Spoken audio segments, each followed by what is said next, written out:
नमस्कार महाराष्ट्र। जसं की तुम्ही इथे बघू शकता स्टाफ सिलेक्शन कमिशन यांचं हे ऑफिशियल होम पेज आहे आणि यांच्यातर्फे 3131 जागांसाठी बंपर भरती निघाली आहे। ही यांची ऑफिशियल PDF आहे आणि इथे त्यांनी सांगितलं आहे कंबाईन हायर सेकंडरी म्हणजे 12वी पास साठी ही भरती असणार आहे। यासाठी तुम्ही 23 तारखेपासून अप्लाय करू शकणार आहात आणि 18 जुलै 2025 पर्यंत तुम्ही ते अप्लाय करू शकणार आहात आणि फी पेमेंट हे तुम्ही 19 जुलै 2025 पर्यंत करू शकणार आहात। जर तुमच्या फॉर्म मध्ये काही करेक्शन करायचं असेल तर त्यासाठी त्यांनी 23/7 ते 24/7 या तारखेमध्ये तुम्ही इथे पेमेंट मध्ये करेक्शन करू शकणार आहात आणि तुमची 2 टायर मध्ये एग्जाम होणार आहे। कम्प्युटर बेस एग्जामिनेशन असणार आहे। पहिली जी टायर 1 एग्जाम आहे ती 8/9/2025 ते 18/9/2025 दरम्यान होणार आहे आणि दुसरी जी टायर 2 ची एग्जाम आहे ती फेब्रुवारी ते मार्च दरम्यान होणार आहे। समजा तुम्हाला जर फॉर्म भरताना काही क्वेरी किंवा काही क्वेश्चन असेल, काही अडलं असेल तर तुम्ही त्यांना या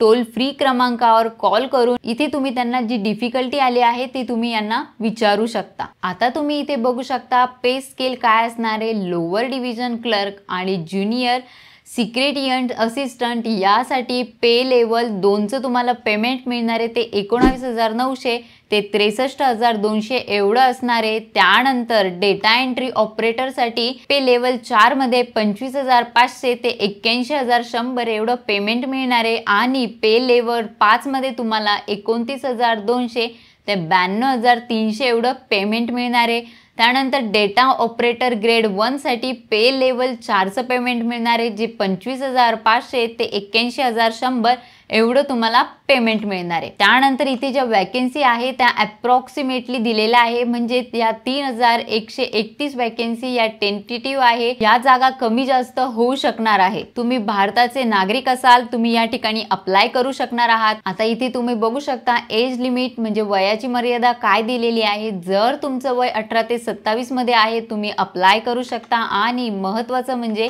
इथे त्यांनी कॅटेगरीनुसार सूट देखील दिलेली आहे।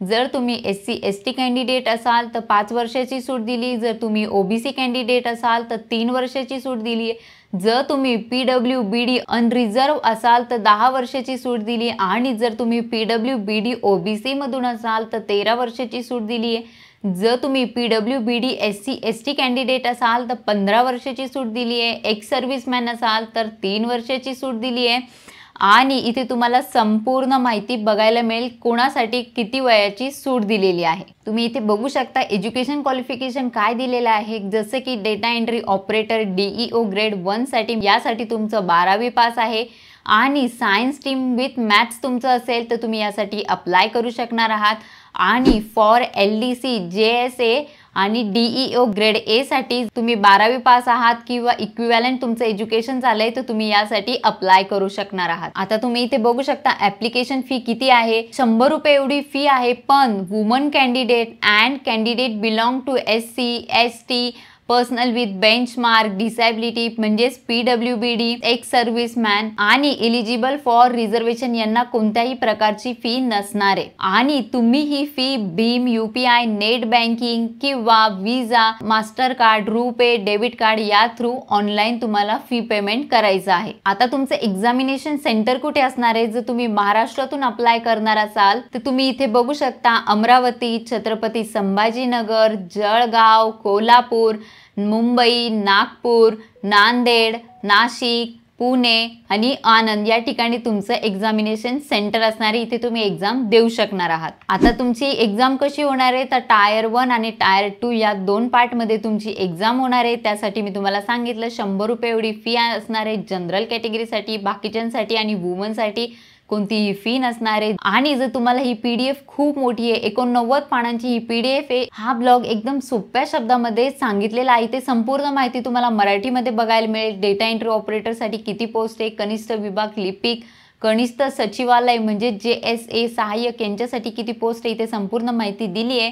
अर्ज कसा करायचा, काय करायचं संपूर्ण माहिती तुम्हाला इथे बघायला मिळेल आणि याची लिंक मी तुम्हाला डिस्क्रिप्शन मध्ये देऊन टाकेल। आता तुम्ही इथे बघू शकता टायर 1 ची जी एग्जाम आहे त्यासाठी कोणते कोणते सब्जेक्ट असणार आहे आणि किती मार्क्स असणार आहे। तर इंग्लिश लँग्वेज साठी 25 प्रश्न असणार आहे 50 मार्कांसाठी, जनरल इंटेलिजन्स साठी 25 प्रश्न असणार आहे 50 मार्कांसाठी, क्वांटिटेटिव्ह ॲप्टिट्यूडसाठी 25 प्रश्न असणारे 50 मार्कांसाठी आणि जनरल अवेअरनेससाठी 25 प्रश्न असणारे 50 मार्कांसाठी 60 मिनिटाचा इथे तुम्हाला कालावधी मिळणार आहे। टायर 2 ची जी एक्झामिनेशन आहे ते सेक्शन 1 मध्ये मॅथमॅटिकल ॲबिलिटी, रिझनिंग आणि जनरल इंटेलिजन्स असे मिळून तुम्हाला 60 मार्काचा पेपर असणार आहे आणि एक प्रश्न हा 3 मार्काचा असणार आहे। त्याच्यामुळे तुम्हाला 60 × 3 म्हणजे 180 मार्कांचा हा पूर्ण पेपर असणार आहे। त्यासाठी तुम्हाला 1 तासाचा कालावधी मिळणार आहे। सेक्शन 2 मध्ये इंग्लिश लँग्वेज आणि कॉम्प्रिहेन्शन असणार आहे आणि जनरल अवेअरनेस असणार आहे। तो पण तुम्हाला 60 मार्काचा पेपर असणार आहे। 40 हे आणि 20 हे असे मिळून तुम्हाला 60 मार्काचा पेपर असेल। एक प्रश्न 3 मार्काला असेल म्हणून तो देखील 180 मार्कांचा पेपर असेल। त्यासाठी तुम्हाला 1 तास आणि 20 मिनिटाचा टाइम मिळणार आहे। सेक्शन 3 मध्ये कम्प्युटर नॉलेज टेस्ट आहे। त्यासाठी तुम्हाला 15 प्रश्न असणार आहे।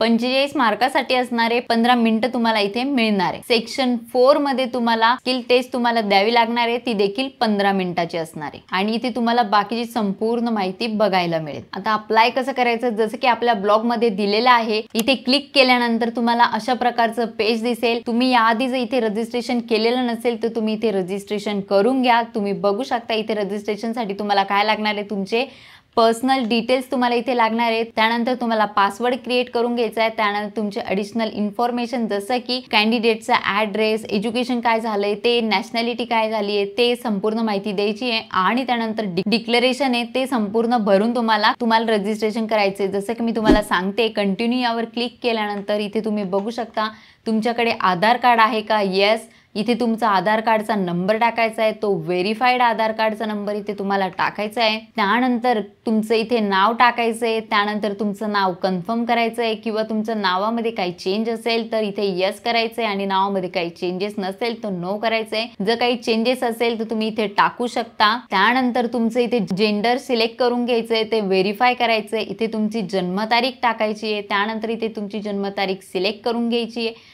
इथे तुमच्या वडिलांचं नाव टाकायचं आहे आणि तुमच्या वडिलांचं नाव व्हेरीफाय करायचं आहे। त्यानंतर इथे तुम्हाला तुमच्या आईचं नाव टाकायचं आहे, आईचं नाव व्हेरीफाय करायचं आहे। तुमचं 10वी कोणत्या बोर्ड मधून झालंय ते इथे सिलेक्ट करायचं आहे, ते इथे व्हेरीफाय करायचं आहे। तुमचा रोल नंबर काय होता 10वीला तो रोल नंबर व्हेरीफाय करायचा आहे। त्यानंतर तुम्ही कोणत्या वर्षी पास आउट झाला ते इथे लिहायचंय, ते वर्ष व्हेरीफाय करायचं इथे। त्यानंतर या 10वी पेक्षा तुम्ही जास्त कोणतं शिक्षण घेतलं आहे का ते इथे तुम्हाला सिलेक्ट करायचं आहे। त्यानंतर इथे व्हेरीफाय करायचंय तुम्ही कोणतं शिक्षण घेतलंय, हायर लेवलचं, ग्रॅज्युएशन केलंय, पोस्ट ग्रॅज्युएशन केलंय, काय केलंय ते इथे कन्फर्म करायचंय।